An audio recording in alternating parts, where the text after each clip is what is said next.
Hi guys, and thank you for joining me again today on the Thames Teaching Tips podcast. Today I'm going to be talking about the easiest mistakes to make as a teacher that we've all made, whether you're a new teacher, you're still training, or you've been teaching for years. We've all made these mistakes at some point in our career. And the first one that I'm going to be talking about is something that I've mentioned in my previous episodes where I've talked about how to deal with behaviour problems that happen, how to prevent behaviour problems from happening in the first place.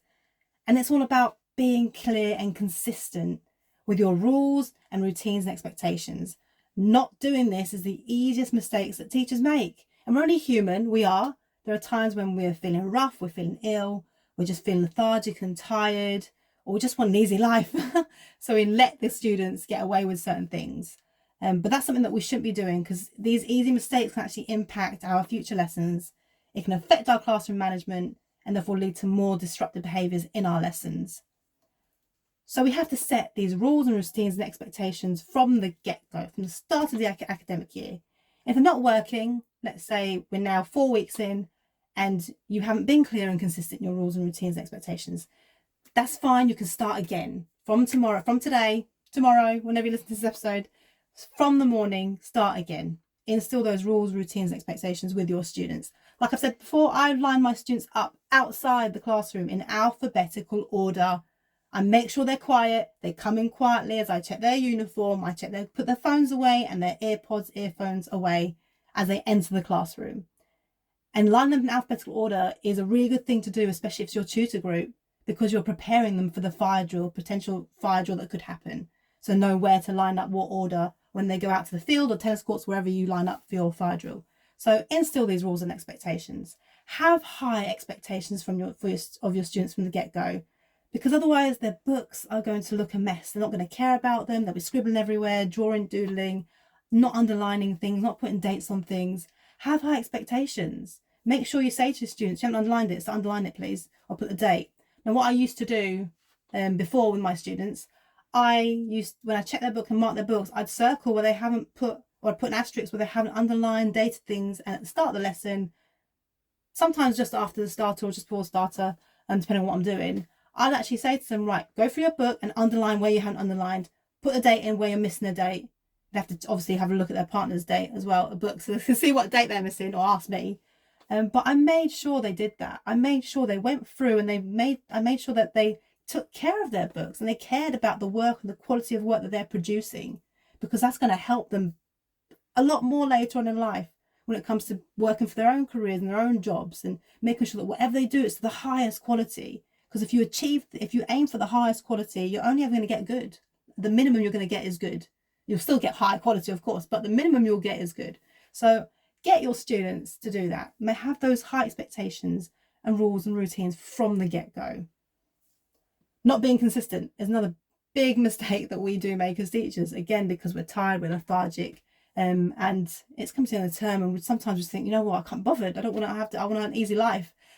But we have to be fair and consistent, because kids will pick up on it quickly, straight away. They will notice when you're not being fair and consistent, and they will use that against you in future lessons and go, well, so-and-so didn't, so why should I? And I've had that so many times, especially with PE kit. Well, so-and-so didn't bring their shoes, so why should I? You didn't give so-and-so attention, and I didn't, they're right, because I was too laid back and nice as the first few years of my teaching career. I was like, okay, fine, next time I'd give a warning. And I learned really quickly that was a wrong thing to do because other students picked up on that straight away and went, well, so-and-so didn't.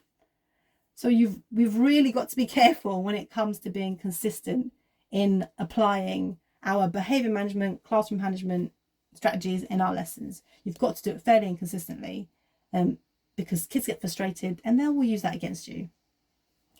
Not getting to know your students. Again, this is something that is an easy mistake to make because we're so stressed and overwhelmed with planning our lessons, marking our class books, producing the resources for our lessons, having everything organised and planned, that we forget to do this. It's such a simple thing to do. Get to know your students. Ask them about their interests, their likes and dislikes, because you can incorporate these into your lessons when you're teaching your students. I've done this so many times with my year 12 and 13 sport classes. I've had a class full of footballers and I've had one student who was a hockey player, but everything I did in my lesson, I linked to their sports. and I talked about issues in their sport, and I talked about things in their sport, whether it's football or hockey or basketball. It didn't matter. I even had a rollerblader once in my lesson. But everything I did, I linked to their sport because it made it easier for them to access the content, and it showed them that I cared. I cared enough to know what they liked and to make it more relevant to them in my lessons. So get to know your students.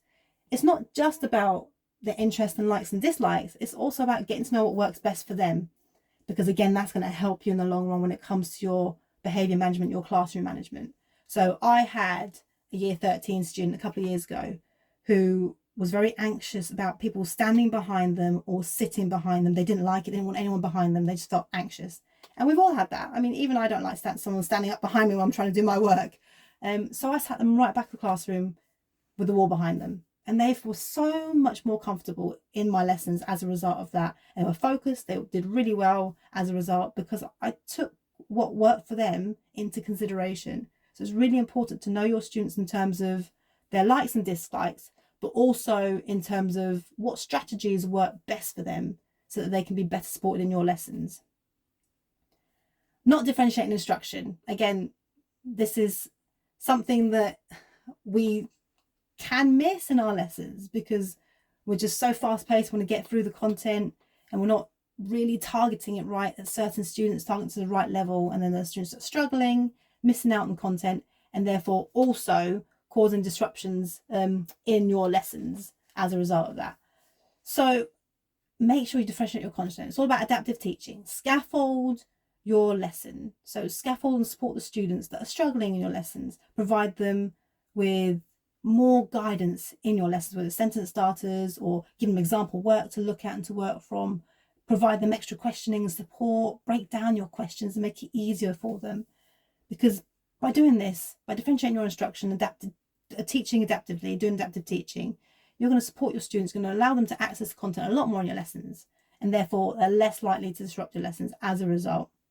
Now, I used to print out my PowerPoint slides actually, and I used to give them to the more able to just work through in the lesson because they were getting ahead of me. And I'd take my time with those that were struggling in lessons. I'd give them a breakdown of the content. I'd give them sentence starters and even word banks to help them formulate their sentences and create their paragraphs for me. So make sure you're differentiating in some way with your students. Of course, we don't want to create resource after resource after resource, differentiate resources, because that's not what adaptive teaching is about. But scaffold in some way and support your students in some way to help them access the content in your lessons.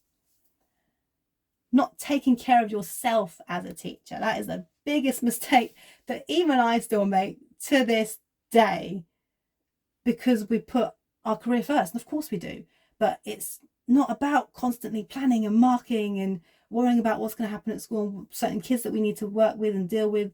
It overwhelms you. It takes over your life. You have to have some point in the day where you just stop and forget about teaching, forget about your work. You've got to put yourself first, whether it's in the evenings, or you spend a couple of hours in the evening watching a film or having dinner with a friend or going to the gym or going for a run, whatever it is, reading a book.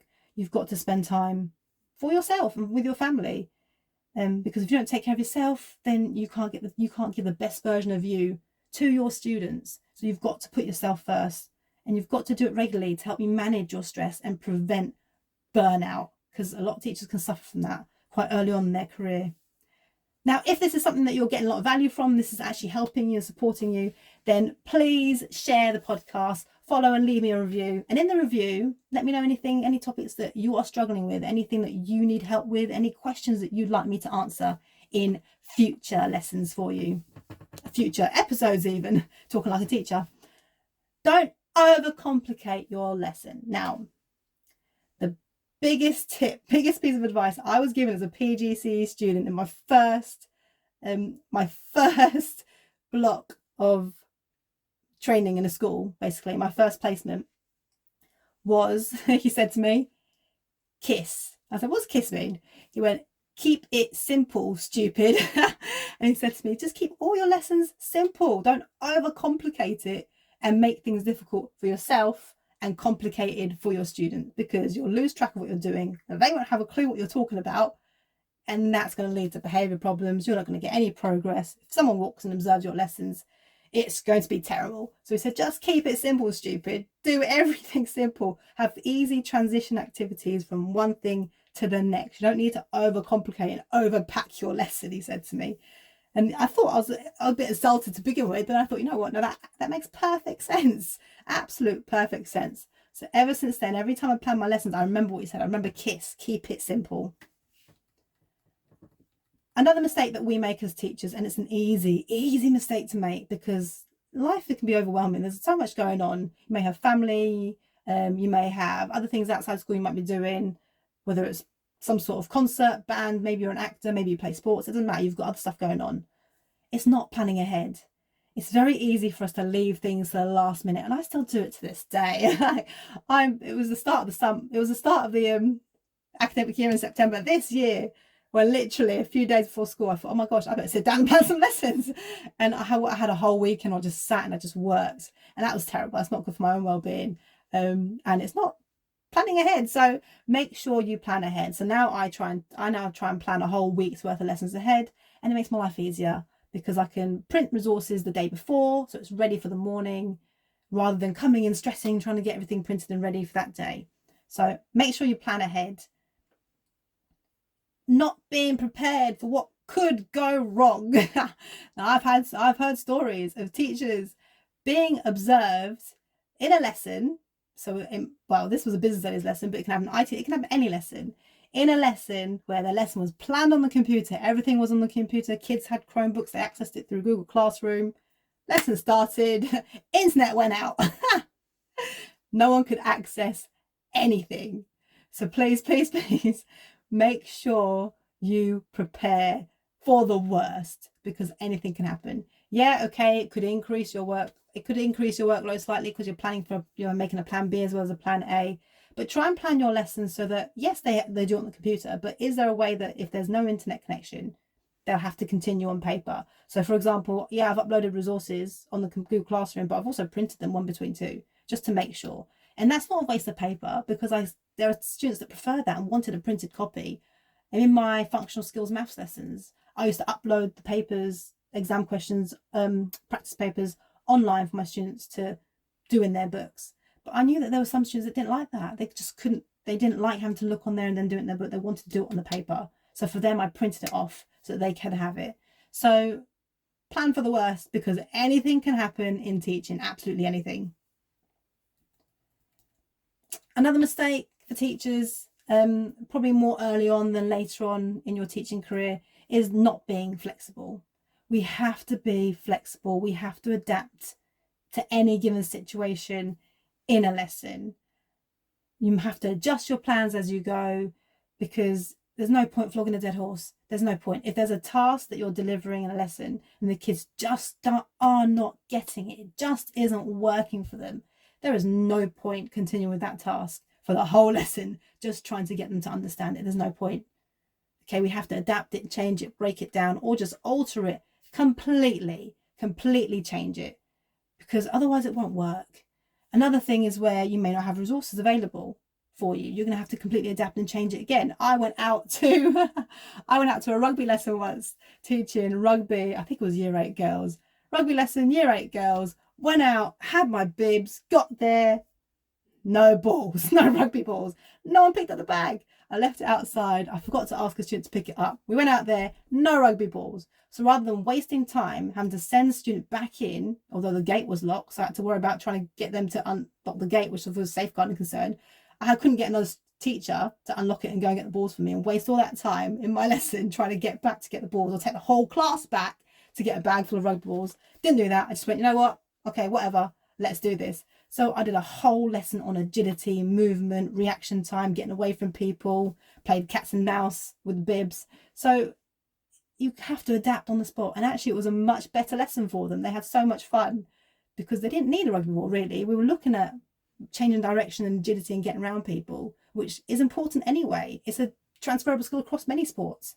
So don't be afraid to adapt on the spot and change things as and when you need to. Because if SLT walk in and they're observing a lesson, something's not working, and you're still trying to plug it away and still trying to do it, it's not going to look good on you at all. It's better to change and adapt and alter it And that's something that you will learn in your experience. That's something you will pick up from other teachers as you observe them throughout your teaching career. I still observe teachers to this day. You have to. We're all growing and developing. CPD is continual. It's a continual process. And finally, another big mistake that a lot of us teachers make is not asking for help. Again, this is something that I wasn't very good at all. I would just suffer in silence, be overwhelmed, and then sort of break down because I'm like, I've had enough. So please, please, please ask for help. Now I'm much better at doing that. If something's overwhelming me, I make sure I let my SLT know. I tell them, look, I'm struggling with this. Because a problem shared is a problem halved. It's true. Share the problem with somebody. Share it with your mentor, share it with your head of department, share it with a colleague, share it with SLT, see your head, have a conversation with the head. It's because it doesn't make you look weak at all. It's actually a strength that you're asking for help, because you're asking for support to improve and get better. So please don't be afraid to ask for help, because it'll help you prevent you from being burnt out and stressed out in your teaching career.